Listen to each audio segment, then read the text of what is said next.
Hey beautiful people, this video is about why it's important to establish definition of done, DoD. So on many projects that many of us have worked on, we have what is referred to as a definition of done. We have multiple definitions of done for multiple different tasks that we've been asked to do. What I have found over the years is that establishing a definition of done is absolutely essential. That is something that a team usually expects to be sort of cast in stone and solid and concrete. Many times our definition of done is a little bit of a moving target, and I talked in an earlier video about the difference between acceptance criteria and conditions of satisfaction, and now I'm going to talk about definition of done because I want to bring these things together for us.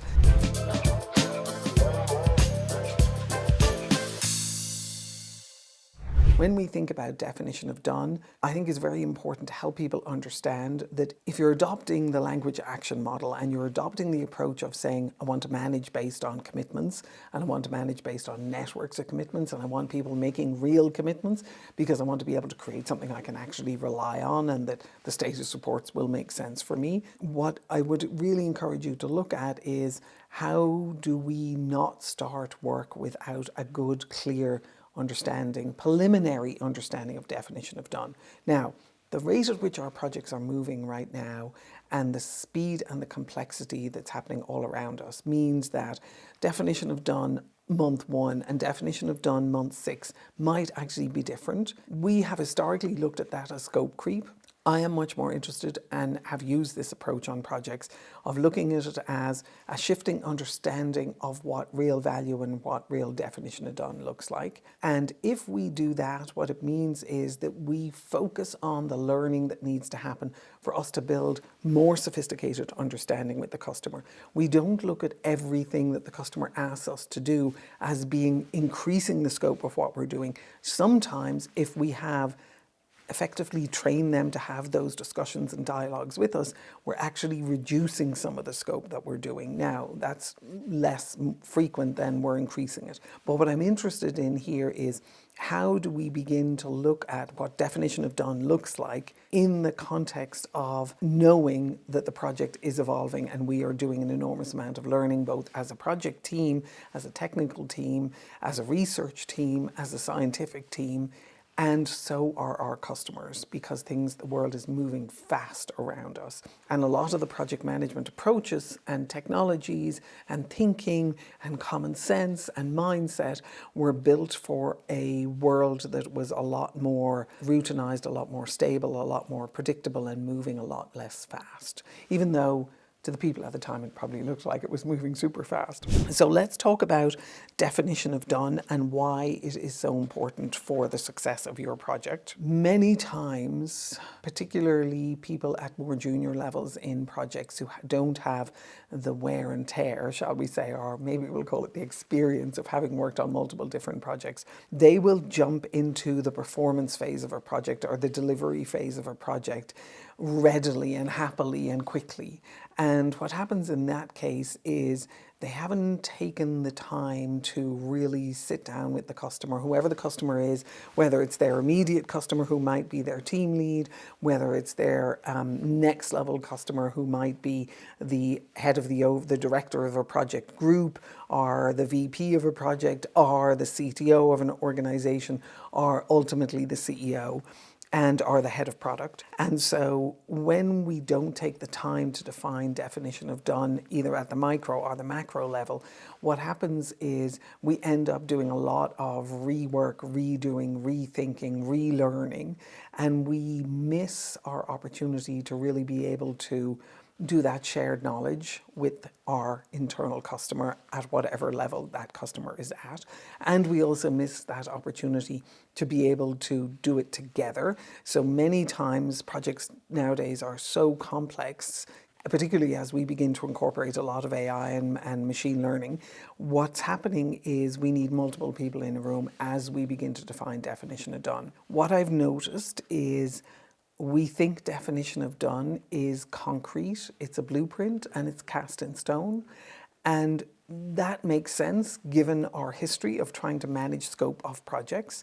But I think what is much more interesting is we recognize the definition of done is a conversation that we are having. Now, that needs to be managed. We don't want it to be constantly changing. And it would be idiotic to think that we would go from a scope of 10 days to a scope of 20 days within the same project budget. That's not going to happen. But our determination to get it right 100% of the time out of the gate is actually precluding us from seeing that this is something that is going to become more sophisticated and that we're going to become more knowledgeable about over time. Let's look at what a definition of done really is. It's a shared, explicit agreement that defines what counts as complete and successful, right? And in that we have format, we have quality level, we have scope, we have timeliness, and we've audience expectations or customer expectations.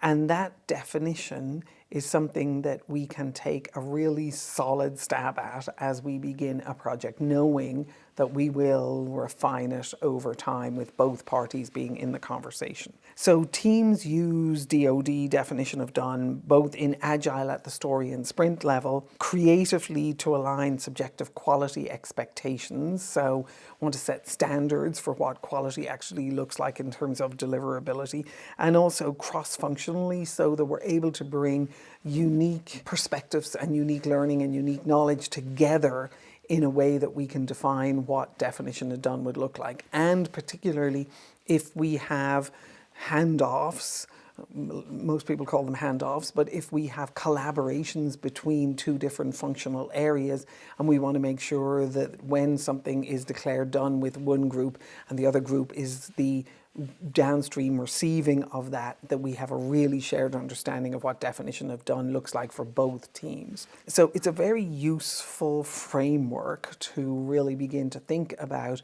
how do we bring a higher level of awareness and precision to some of the work that it is that we're doing. So as you begin to establish it, there's a bunch of questions that are worth asking, which is, what will tell us when this is complete? A person putting their hand up and saying, we've done all of the tasks in the system and we've checked all of the boxes, therefore we are complete, I do not believe is enough, and that's going to get you into trouble.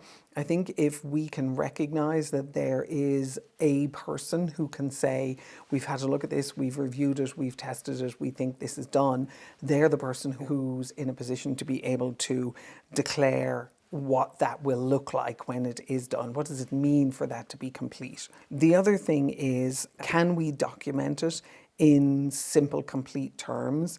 Can we set standards and metrics and an assessment of a definition as to what it will look like to be done? And then can we validate it with the person who's going to receive the work? So it's not enough for me to be able to define my definition of done. If I'm delivering something to you, that needs to be done in collaboration with us together. And it needs to not be done with the entire team, because once we start making it a voting process, then we're ending up with what I always worry about on projects is the Frankenstein monster of us looking to actually be able to create consensus around what really effective results look like. I think that those need to reside as much as we possibly can make them within an individual or a team who are really delivering on the work, or two teams who are collaborating on that to deliver on a higher level or of commitment that they've made up the organization or across the organization. And then it's also something that we need to revisit if the conditions change.